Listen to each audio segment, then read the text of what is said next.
Hi, hey, hello. It is I, the real main event, the rogue soldier, but more importantly than that, I am the essential John L. Crossfire, and today you are going to be caught in the crossfire, but we will be caught in conversation. So without further ado, let's do this.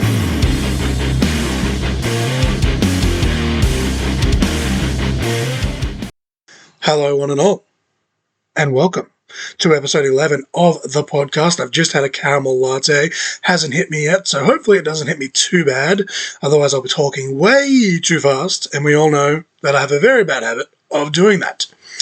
I don't really have a bulk for this week's episode, so hopefully I can at least stretch, 20 minutes, half an hour out of this. But before we get into any wrestling this week, myself and Mrs. Crossfire have been on quite the Netflix binge in this past week. We have watched a lot, and I mean a lot of content, just trying to, distract ourselves from everyday life, especially in all these crazy pandemic times. We watched Tattoo Redo, absolutely binged the hell out of that. Who doesn't love a good tattoo cover-up show?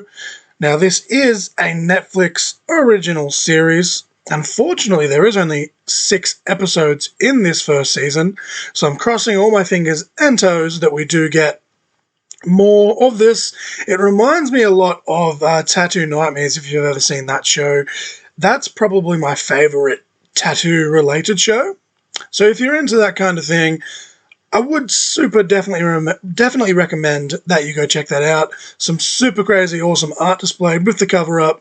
And all the tattoo artists here on this show are very, very talented in their own right.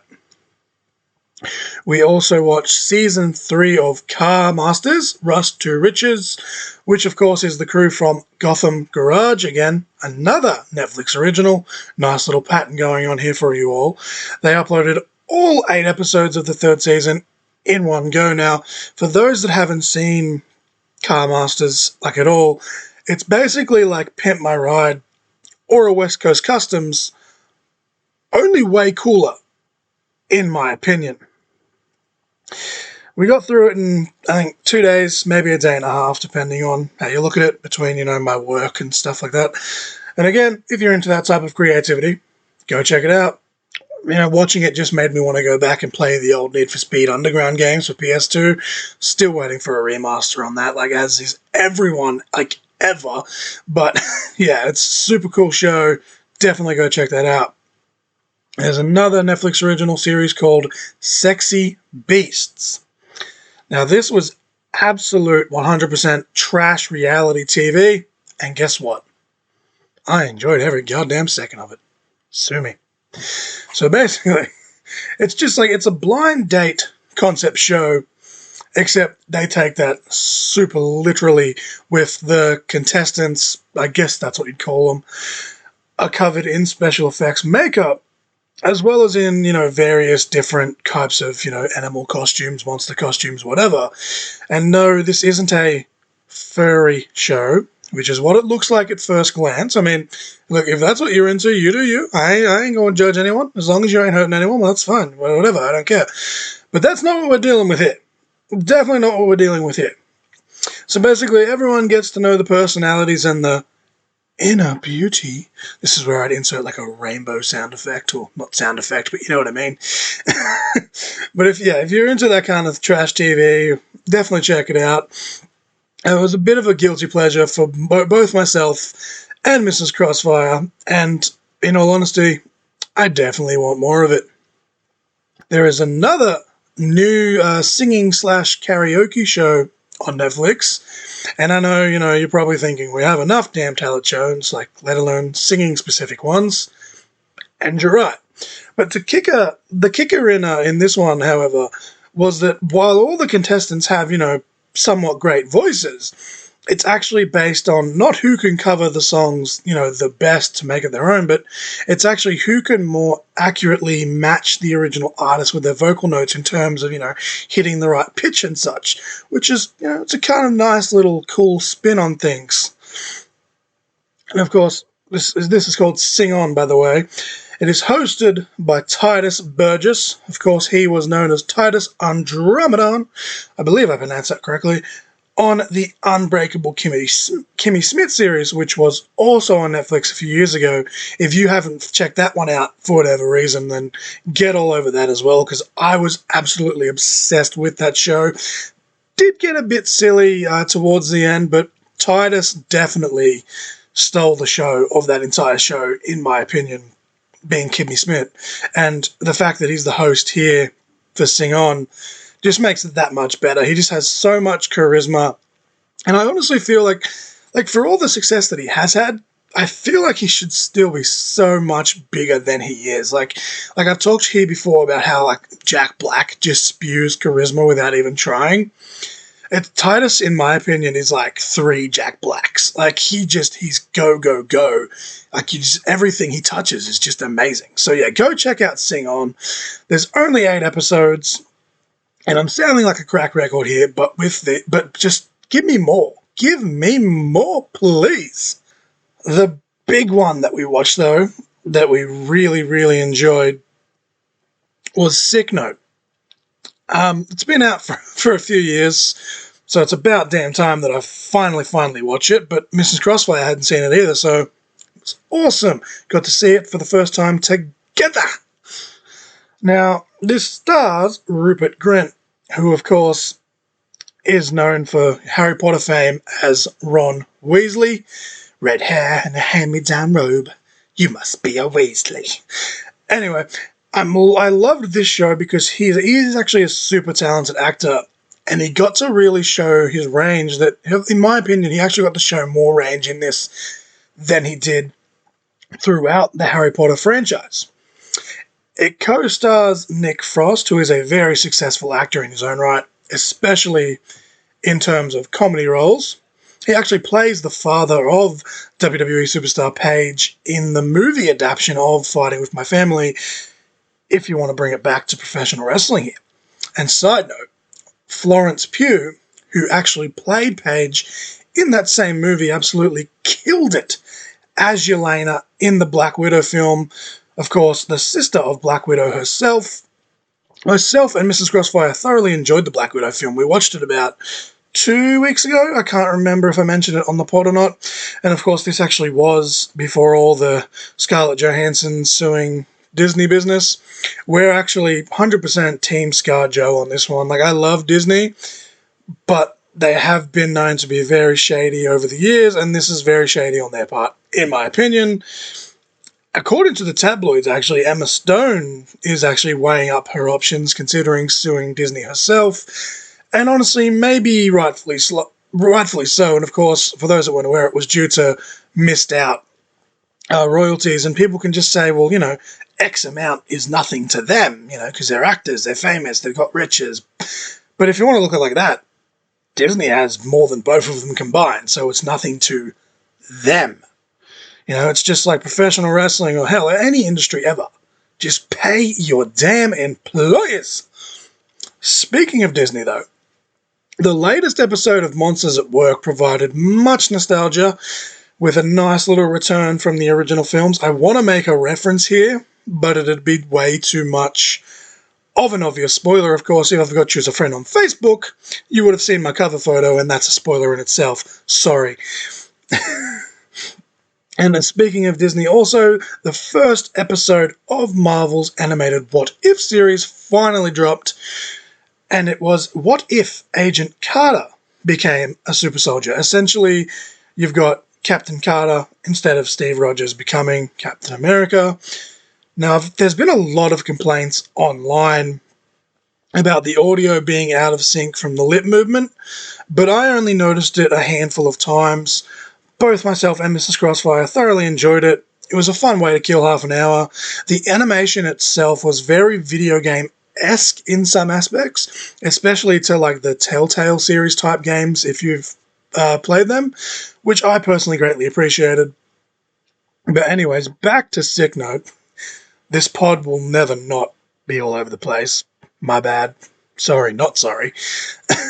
But for those who haven't seen Sick Note, definitely check it out. Basically, Rupert Grint's character, Daniel, gets misdiagnosed with esophagus cancer by the doctor, who, of course, is played by Nick Frost, as I mentioned.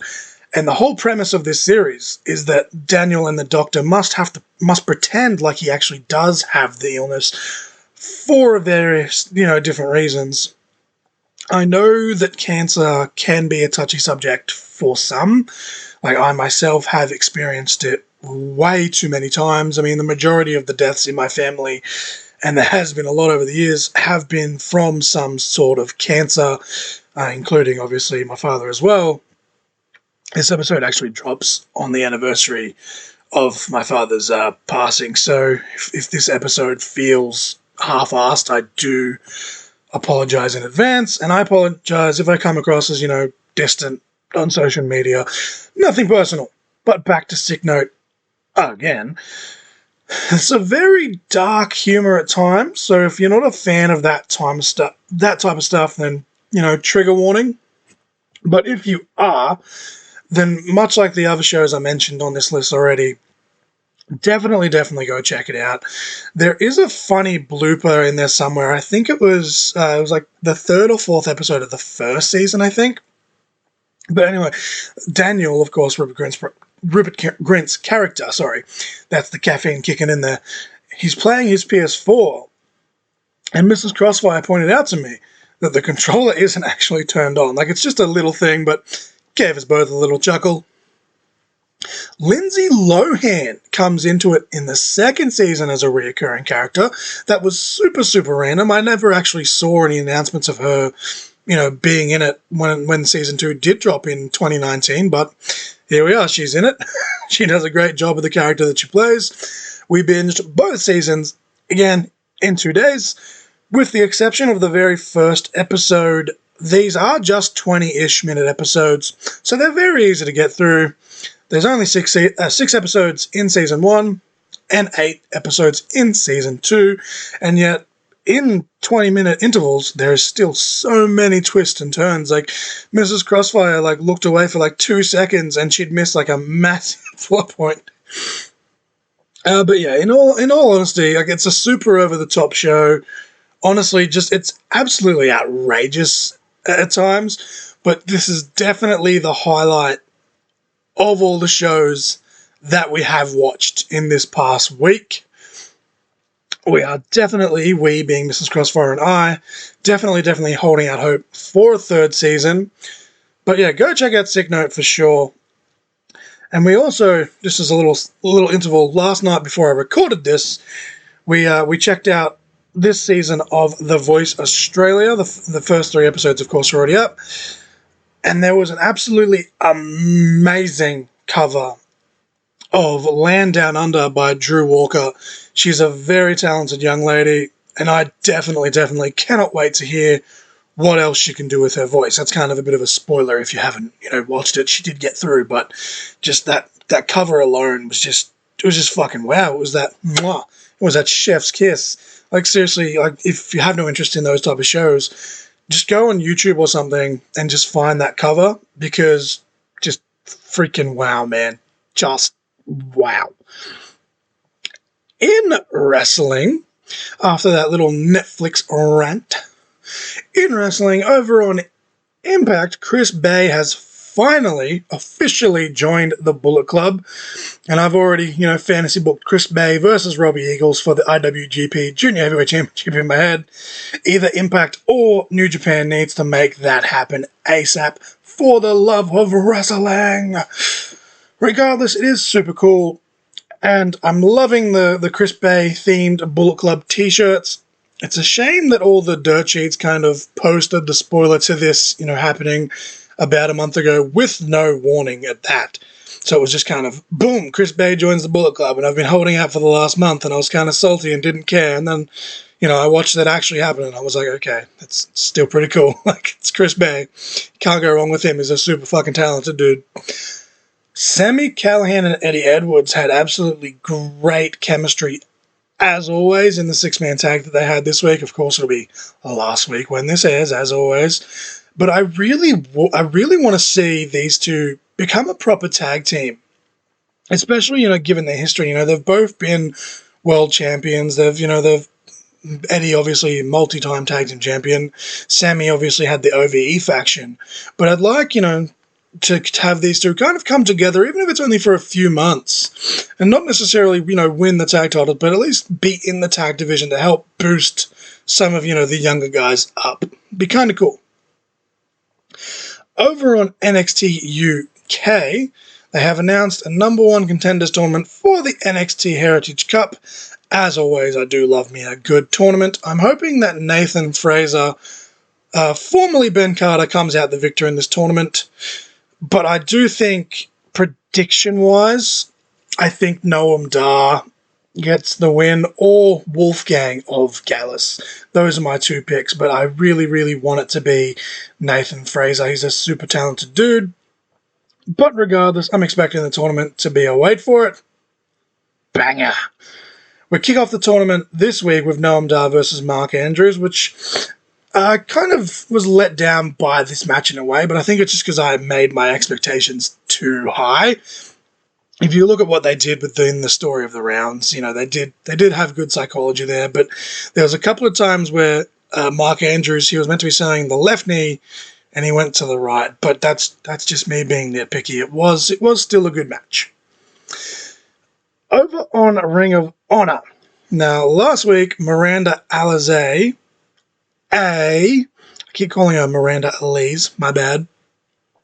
Nicole Savoy, Roxy, and Allison Kay all advanced in the Ring of Honor Women's World Championship Tournament. Of course, Allison Kay defeated Willow Nightingale, and they were actually my pick for the finals before they announced the brackets. I still feel that Allison will win the tournament, or at least be in the finals, but as seen on here, my predictions are in a bit of a slump. I was on a roll, I was doing really well, and then all of a sudden I start a podcast, and now I'm putting it out so everyone can hear it, and they're wrong. I promise you before that, I was spot on with all of my predictions in all the promotions. But here we are. This week on Ring of Honor, Quinn McKay and Trish Adora both advanced in their matches respectively to the second round of the tournament, also leaving the last first round match coming up this week being Holodead versus Max the Impaler. Nice little face-off between very similar gimmicks, so it should be interesting. We got a very great backstage promo on Ring of Honor's YouTube channel this week on their week-by-week series between Danhausen, no swearing, PCO, and Sledge. Of course, Sledge and PCO still want to fight each other, but by the ruling of Danhausen, they will now all be challenging for the Ring of Honor World 6-Man Tag Team Championships. So that should be very interesting, to say the least. Over on Raw, Karrion Kross defeated Jeff Hardy via submission with his cross-jacket choke, and now, all of a sudden, surprise, surprise, a lot of the same people that were complaining about Kross losing to Jeff Hardy a few weeks ago because he was buried are now the same people complaining because Jeff Hardy, as a, quote, legend, unquote, is being mistreated. See, this is why WWE as a whole doesn't listen to the fans, because this is the third week in a row of saying this, but we got a bunch of fickle motherfuckers on our hands. They don't know what they want. It's just how it is.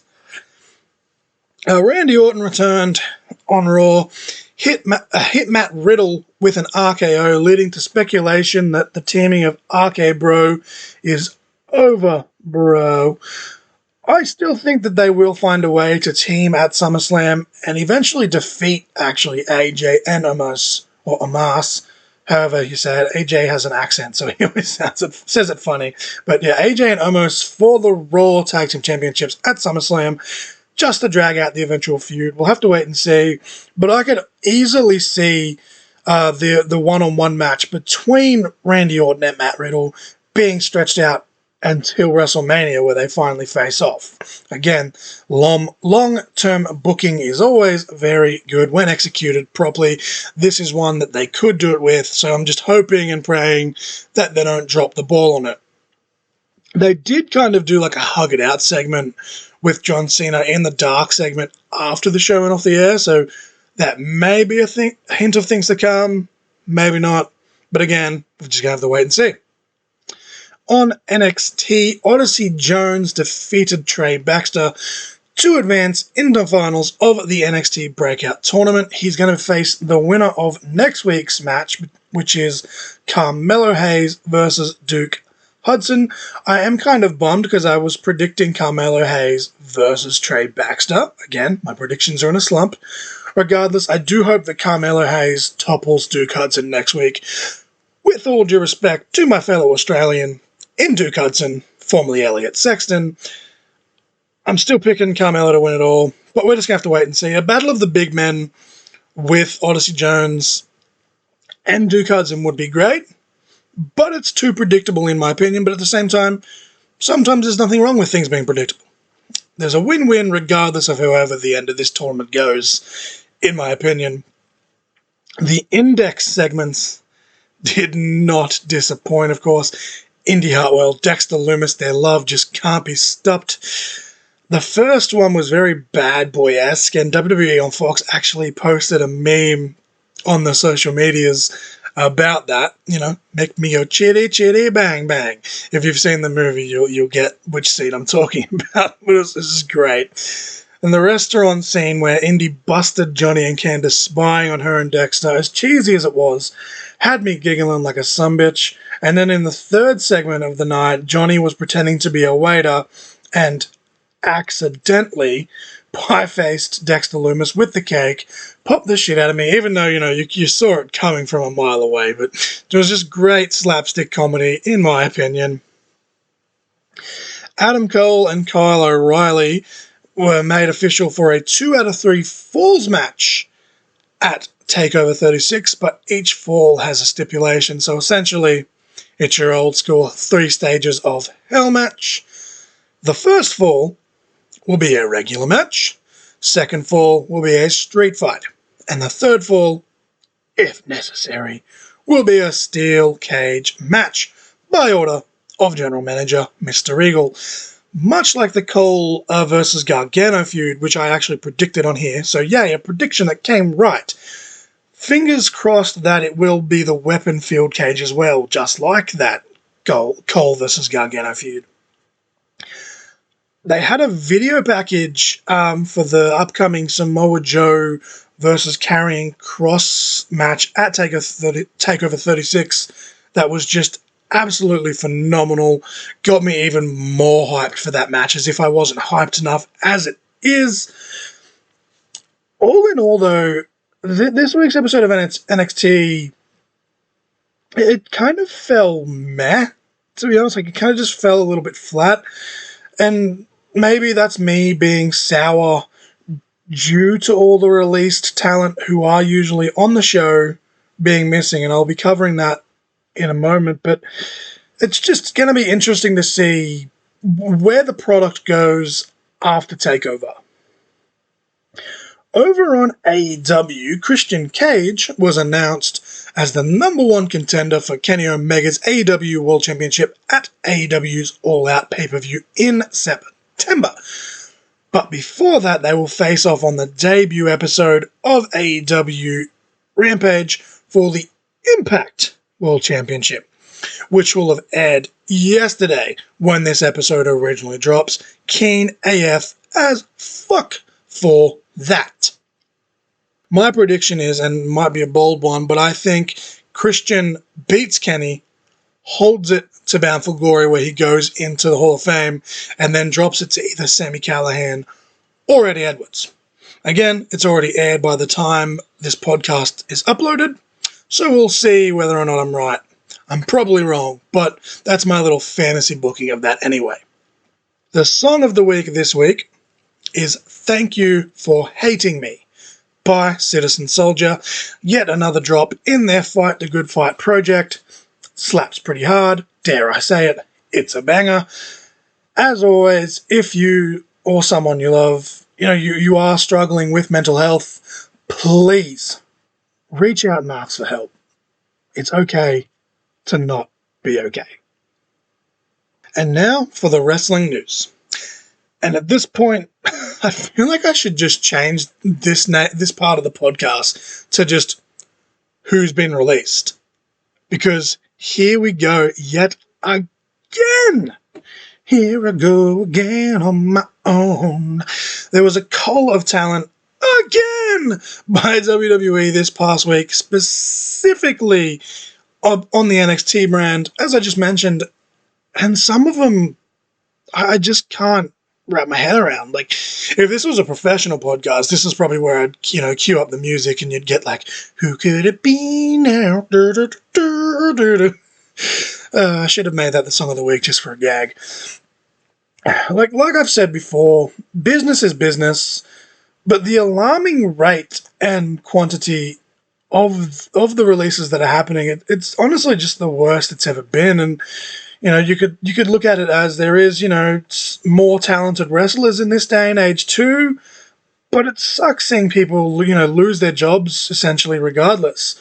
I mean, however, as is the case with most of the releases as of late, the majority of these people are going to be fine once their non-compete clauses are up, which is a stupid concept in its own right, in my opinion. Like, they still get paid during this, cool down period, if you will, but I'm never going to be a fan of the concept. Like, I understand why it's there, but it seems silly. If you're going to release someone, just fucking let them go, But yeah, the reason for these releases is said to be due to an overhaul of branding in NXT, according to PW Insider, who have actually been known to be a fairly reputable source, along with Fightful and, of course, Sports Illustrated.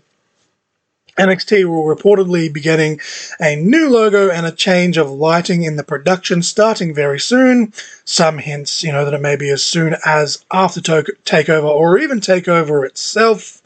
They want to allegedly focus on younger talents, which is kind of a cop-out when you look at some of these guys who are still very young but got released. But I guess, at the same time, in the grand scheme of things, as much as it sucks, I guess it does make sense, whether we like it or not. But regardless, the most notable ones on this list for me are, and I think there was 12 or 13 of them all up, but the most notable ones for me personally was Jake Atlas. This one seemed really strange to me because if you want to focus on younger talent, then this is a guy that has many, many, many years left on paper, provided he suffers no serious injuries. This is a guy he's got so much talent. He's great at making pretty much anyone, he's in the ring with, look great. He was a fantastic addition to the Cruiserweight division. Could have easily been slid into the North American Championship picture or even in the tag team, division, respectively. And he has a fairly solid fan following at that, so I feel like he'll be okay. But again, it just seems weird. He's just had a couple of t-shirts released. He's had a couple of action figures released. He's got a regular one and a chase variant, which is kind of cool. And they're probably going to be, collector's items now that he's gone from the company. But I, for one, can't wait to see what Jake Atlas, will do once his non-compete clause is up. I don't think I've honestly ever seen the guy, have a bad match. And on top of that, and I don't want to come across as shallow when saying this, and I don't want to offend anyone, because people shouldn't be judged, solely on their race, religion, sexual orientation, etc. But WWE, as a company, they pride themselves, on being inclusive, yada, yada, yada. Jake Atlas, real name Kenny Marquez, is a very proud LGBTQ+, I apologize if I missed any of the letters there, it has changed quite a few times over the last years, but he is a very proud member of, the gay community. So not only is he a very fantastic wrestler, there's a whole lot of, PR work that he could have done for the company if that's what he wanted to do, along with, Sonya Deville, who does a lot of work for those causes in her own right. But as I said, I look forward to seeing Jake Atlas elsewhere in the future. And he is one that I honestly do feel will be making his way back to NXT/WWE sooner than later. The second one on this list that got me was Ari Sterling. Ari Sterling, aka Alex Zane. he only just signed in January, maybe February, and had only just debuted roughly a month and change ago on TV. And from a fan perspective, this one actually upsets me the most, because someone like Ari Sterling, along with Trey Baxter, aka Blake Christian, they're built, in my opinion, for that NXT style. Like, more often than not, when people get signed, the people online will complain that WWE have watered them down. And the fact of the matter is, to me at least, that's just not true. Like, for all the issues WWE has, their psychology in matches easily stands above all. So it's, kind of reining people in rather than watering them down. But again, just my opinion. Having the NXT style making Ari slow down, while not actually changing anything about him, would have only benefited him, in my opinion. And now they were starting to build him up. Even in defeat, he was looking like a threat in the Cruiserweight division specifically.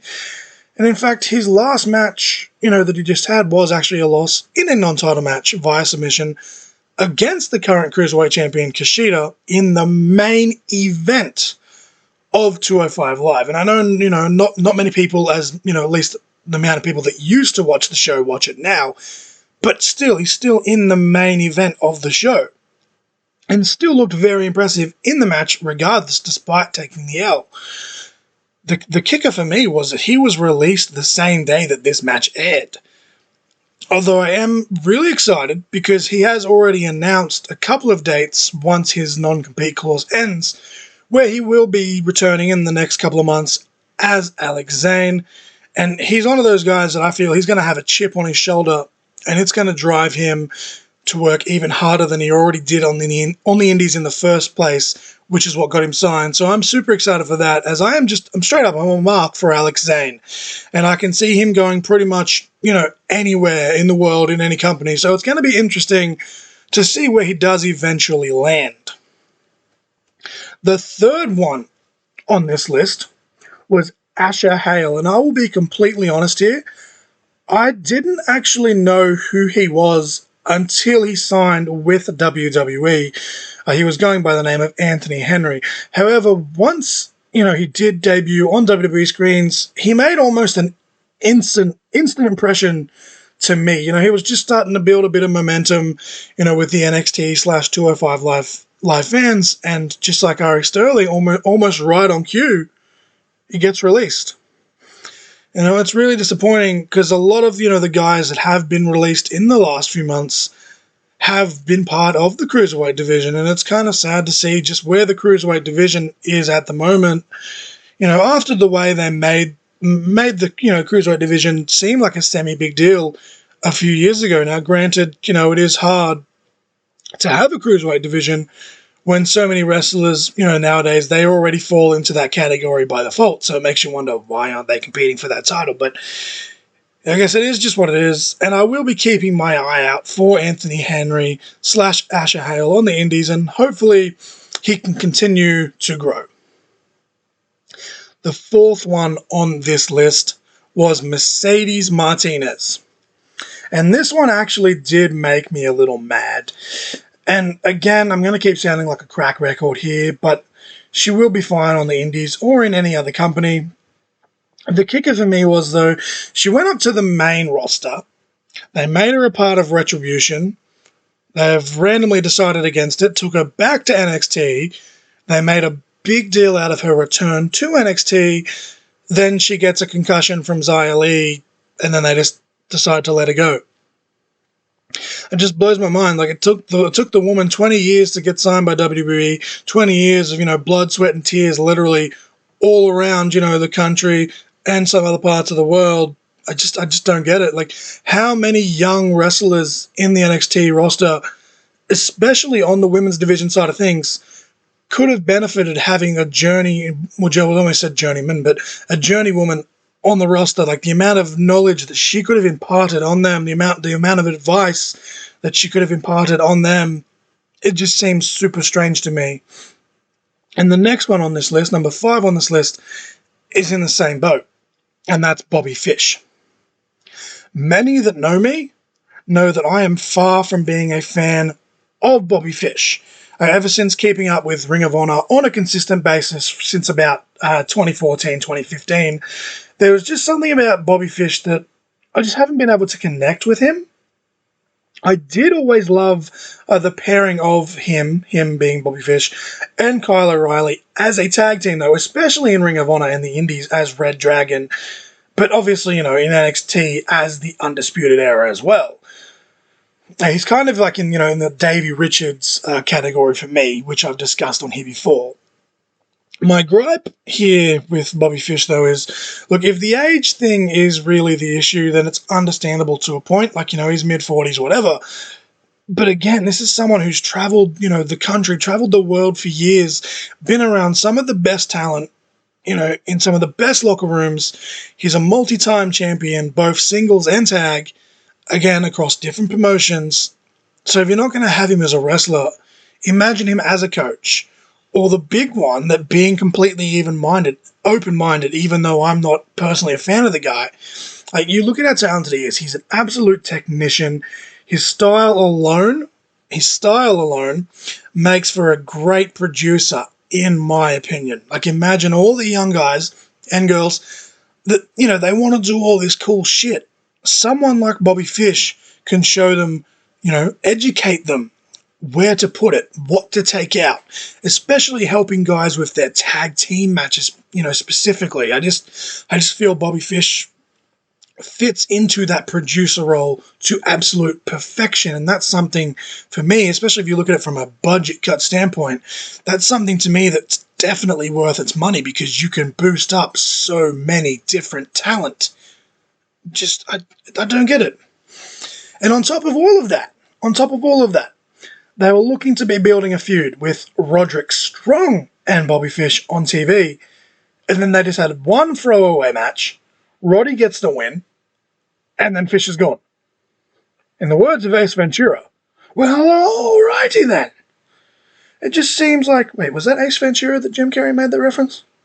Oh, it just seems like a missed opportunity to me, from a business perspective, when you think of all the young talent that he could help elevate. The next person on this list, I believe it's number 6, is Tyler Rust. Speaking of Roderick Strong, Tyler Rust is another one of those guys. Unfortunately, in a lot of aspects, he kind of just falls into that hell of a hand category, if you will. And I don't mean that in any sort of malice when I say that, but Tyler Rust, much like his momentary stablemate in Roderick Strong, has almost all the tools, in ring specifically, but outside of being a great wrestler, doesn't really have much to offer, because there is a lot of great wrestlers out there. But the thing that shocked me the most about Tyler Rust being released, though, and at this point, after the way they released Aleister Black a couple of months back now, maybe it shouldn't shock me, but you pair Tyler Rust with Malcolm Bivens, right? Of course, formerly Stokely Hathaway. Fantastic manager. Then you have Bivens come up with the Diamond in the Rust slogan, catchphrase, tagline, whatever. Now, it's obviously a nice little play on words of both Rust's last name and the term of Diamond in the Rough. And then just, a few weeks after he starts to pick up a bit of steam, they take him off TV. Him being Tyler Rust. And then a few more weeks pass, and then all of a sudden we get vignettes for the Diamond Mine, which is later revealed, of course, to still be Tyler Rust and Malcolm Bivens again, but this time they're in a faction accompanied by Roderick Strong, who was making his return at this point, and the newcomer in Hachiman. I believe that's how you say it. Hachiman.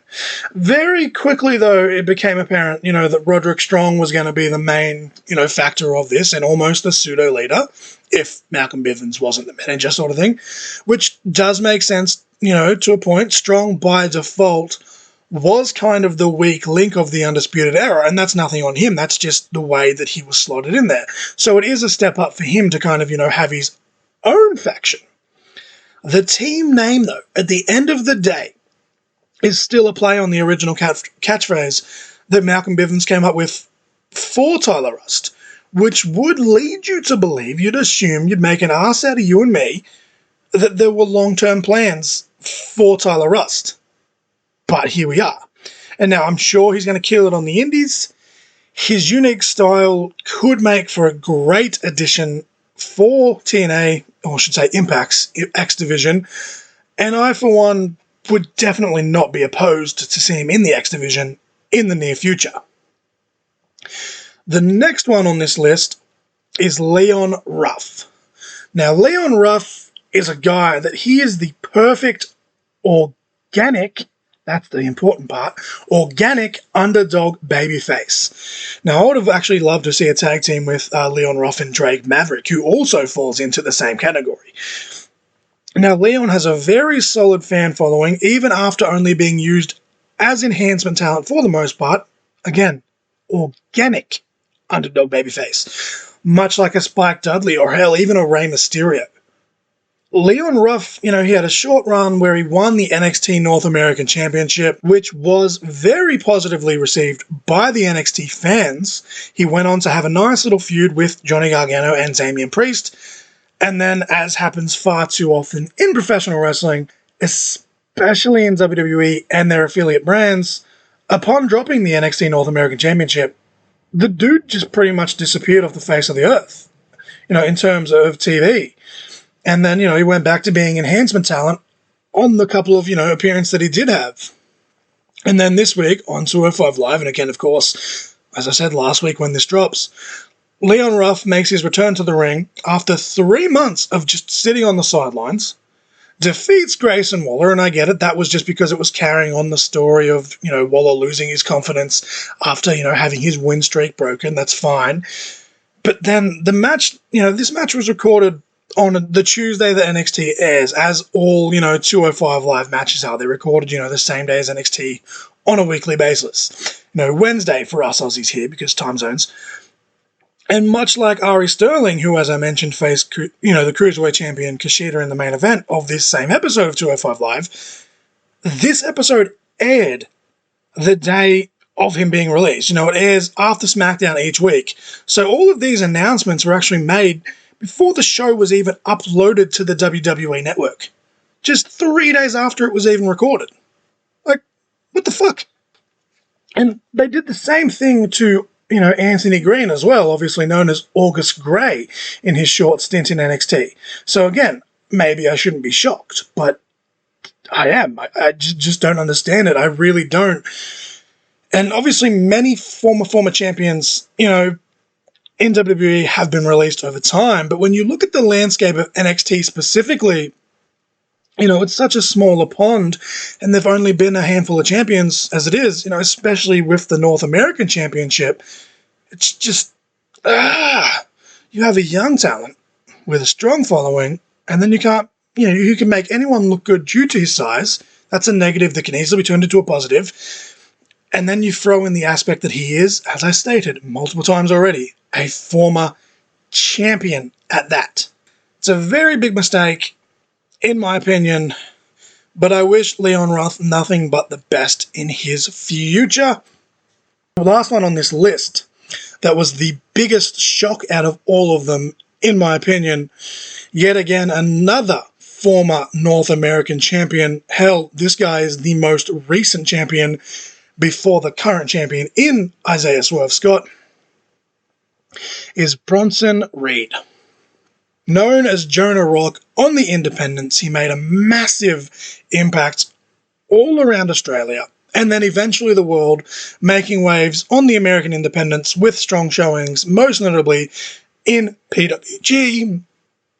When Jonah / Bronson was signed, it was a very unanimous, it's about damn time, from the fans. Like, no one was shocked when he got signed.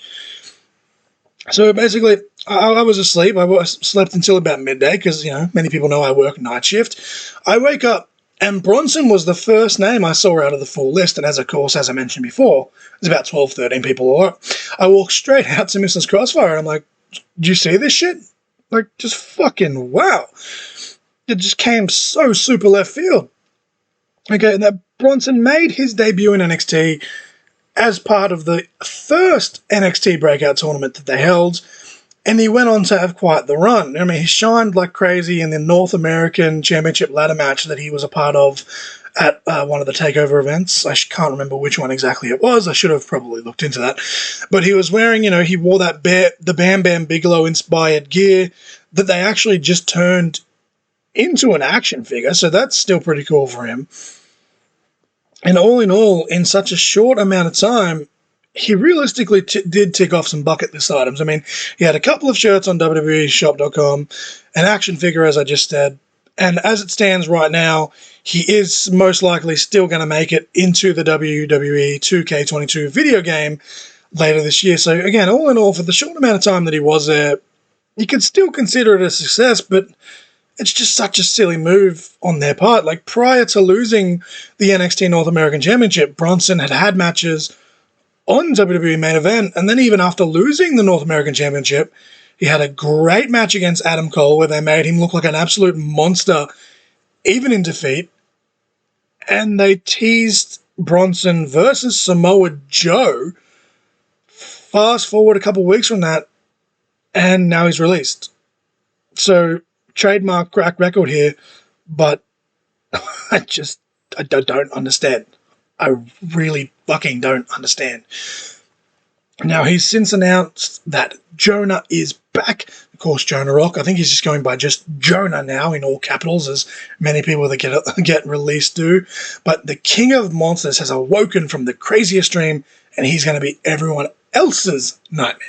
Whether he comes back to Australia or gets picked up by another company, I'm sure he's going to have a lot of success nonetheless. Of course, I wish everyone that I've talked about on this list, as well as, the ones that I haven't, nothing but the best in their future. You don't want to see anyone, lose their job, without good reason, But the match of the week this week, off the back of Jordan Devlin and A-Kid main eventing this week's episode of NXT, again, last week when this airs, in a 30-minute Iron Man match, and the fact that this drops on the anniversary of my dad's passing, and he was absolutely obsessed with Hulk Hogan and The Undertaker. It was actually Hulk Hogan's birthday yesterday or the day before upon recording this. I'm not sure because of time zones, but happy belated birthday to the Hulkster. I know he's a very controversial figure, especially in recent times, and although I'm not a fan of him myself, there would be no pro wrestling as it stands today, without Hulk Hogan. That's just a fact. But anyway, the match of the week this week is Triple H versus The Rock in an Iron Man match at Judgment Day 2000 for the WWF Championship with Shawn Michaels as the special guest referee. Now, of course, spoiler alert if for whatever reason you haven't seen this match. This is the match where The Undertaker does a run-in towards the end, making his return from injury, and he debuts the American Badass persona. Of course, the motorbike-loving, riding biker gimmick that Taker had for a couple of years. This is actually my favourite version of Taker, beating the Deadman persona by just a fraction, although, as a fun fact, lots of fun facts today. Taker in his classic purple gear with like the Phantom of the Opera style mask when he had a legit shoot crushed face is my favourite look that Taker ever had in terms of gear. But as an all-round character, I much preferred Biker Taker, especially as, it did progress throughout the years before he ultimately, did go back to the whole Deadman / Phenom stuff, where he'd arguably have, the best run of his career from, about 05-06 to about 2010.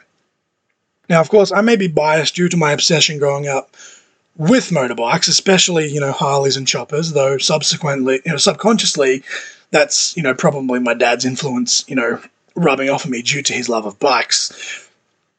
But just to recap, after that rant, again, this podcast will never not be all over the place. The match of the week this week, Triple H versus The Rock in an Iron Man match at Judgment Day 2000 for the WWF Championship at the time, with Shawn Michaels as the special guest referee.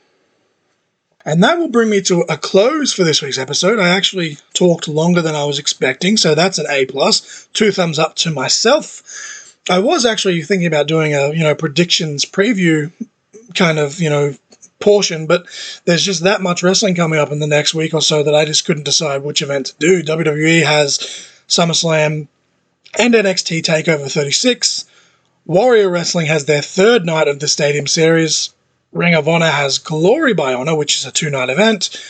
GCW has another event coming up, which I can't think of the name of off the top of my head. And Impact has their Emergence special coming up as well. All the wrestling. I'm not sure if there will be an episode next week, though, as I do have to go back to the eye hospital, so it's going to be a very, very busy week. So just to quickly recap, the song and match of the week, respectively, was Thank You for Hating Me by Citizen Soldier, and as I just mentioned, Triple H vs. The Rock, Judgment Day 2000. Please buy a shirt so I can buy tacos, and so I can actually upload, the podcast's image on a t-shirt as well. The link will be in the description box below for that. Please follow the Caught in Conversation Facebook page, also at that same link below. ICW Australia had to postpone their Insane Asylum event due to a 7-day lockdown that struck in the ACT. So as it stands now, Insane Asylum will now be taking place on August 28th. Remember that this is their biggest show of the year, with all championships on the line, and all the details for that and the link to the Facebook event page will be in a separate link down below. As always, thank you for listening.